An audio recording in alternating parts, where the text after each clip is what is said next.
Like I said before in the previous day, sort of like 2 days ago, 10 minutes gone, so 3 minutes for one each, and I'm going to do sort of one a day. So this is one. Tomra is a girl. It's the idea of sort of a tomboy falling in love with a man. And the one thing I like is it's not predictable.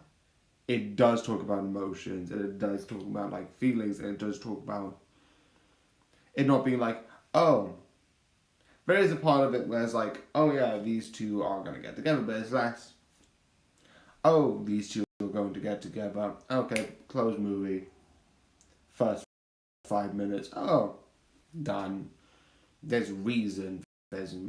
There's ideas of why each sort of character is not going through a certain thing, and there's a subplot with two others, which also has a really interesting way of like having certain perceptions on certain things that is so cool. And the idea of it, and that's the one thing which is good because the story takes this idea of romance and just takes it in a different direction.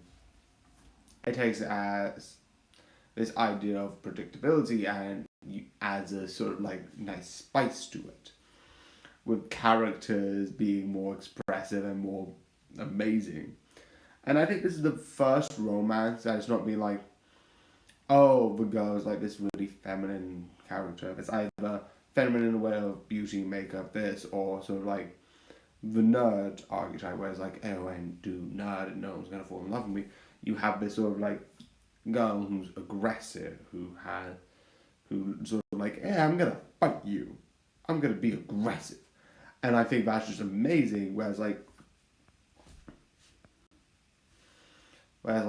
yeah, you can have emotions be like sort of like a more sort of like tomboy and be like aggressive and so be like, oh, but I like him.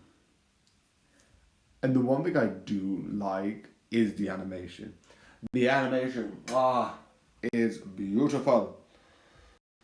The other one I like is the name, which is odd to comment on like the show, where it's like I can comment about all of this things have 3 minutes, but the name is this sort of way where it's like this character is a girl, where it's like, okay, that should be obvious, but that's the sort of like interesting fun part where she acts so manly that the idea of for him, you know, if you know what I'm talking about, you get what I mean. But this is an amazing, awesome show.